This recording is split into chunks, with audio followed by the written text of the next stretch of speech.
We're joined on the MWC.com with TCU linebacker Tank Carter. Thanks for joining us, Tank. No problem. How's your media day experience been so far? It's going good. You know, a lot of interviews, but I mean, getting used to it now. Well, luckily, it ain't like it was yesterday. We only got a couple today. Yeah.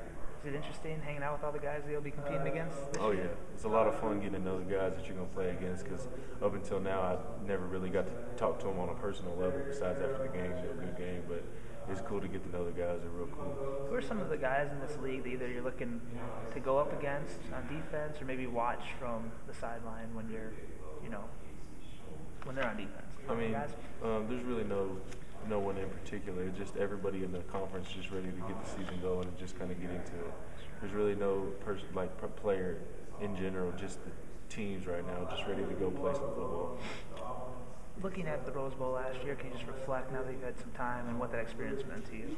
It meant a whole bunch. It's just you take a lot of honor whenever you're a part of something great like that. There's a lot of history within the Rose Bowl. We were the 97th Rose Bowl, the only non-AQ to win it. So, I mean, you take a lot of pride in being a part of that, and especially under Coach Patterson and the things that he's built and the empire that he's been working on and built. So, I mean, it's just I can't even put it in words the way it feels, and it's just amazing that we really took it to that level and played on that stage.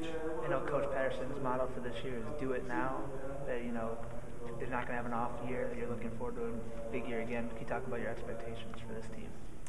My expectations right now are to get these young guys growing up. If we get them young guys growing up, I feel like we can have a great team. We have a lot of talent. The young guys coming in have a lot of talent. We got a lot of young guys that can run. They're real fast. So if we can just get them grown up and in the system and on the same page as the older guys and the leaders, I feel like we can have a great football team. What do you expect out of this defense? Obviously, you and Tanner are back there, linebacker, and a lot of pieces returning.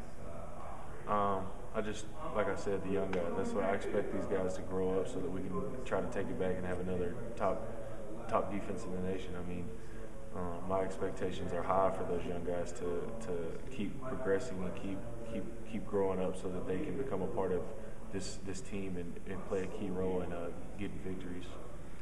What has your experience as a student athlete taught you about that you think you can apply to life? Probably discipline. Just you got to be here on this time.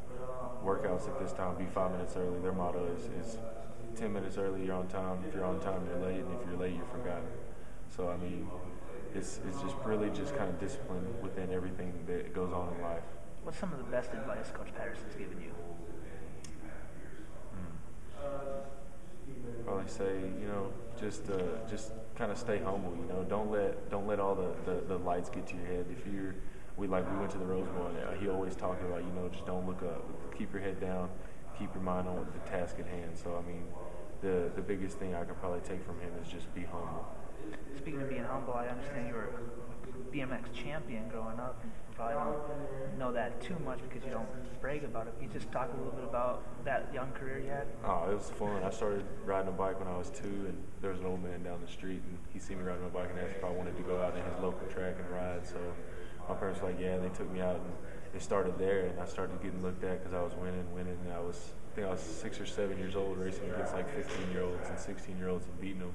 And he seen that, so he started kind of promoting me and things like that, and I got picked up by a team, and it just went from there. And then when I was 10, I raced in France for the World Championship, and that was kind of the highlight of my career, and that was when I finished. I kind of went out on top. Very interesting. What are some of your other hobbies or interests off the field? I go to the lake and wakeboard. That's probably my favorite hobby besides football, just going to the lake. Heard there's a nice YouTube clip of you wakeboarding. Is that true? Yeah, a little bit. How many hits has that got? I haven't even looked. I'll go on there every now and then just look at the video. I haven't seen the hits. Are you a Facebook or Twitter guy? Twitter. Why Twitter over Facebook? Facebook, a lot of trouble on Facebook, man. Stay off Facebook. Do you want to plug your Twitter account? What's your name on there? Ball and Frog. And JB TCU 82. How many hits do you guys have or followers? I got like 800 or something like that. What's on your bucket list that you hope to accomplish forward in life? I've always wanted to go skydiving. I've been scuba diving. I'll just kind of like really skydiving. I just want to check that out. It's like a quick adrenaline rush, so that's probably the main thing on the bucket list. What's the best thing you did this summer, or most fun that you've had? This summer, probably going to, whenever me and my family went to Florida, Sarasota, and went to the beach, I took my son and my girlfriend out there, so it was a lot of fun. That was probably the highlight right now. Besides coming to Vegas and the media day, but for the most part, taking my family to Florida. Okay. Well, hey, best of luck this season, and thanks for joining us, and we'll stay in touch. Appreciate it.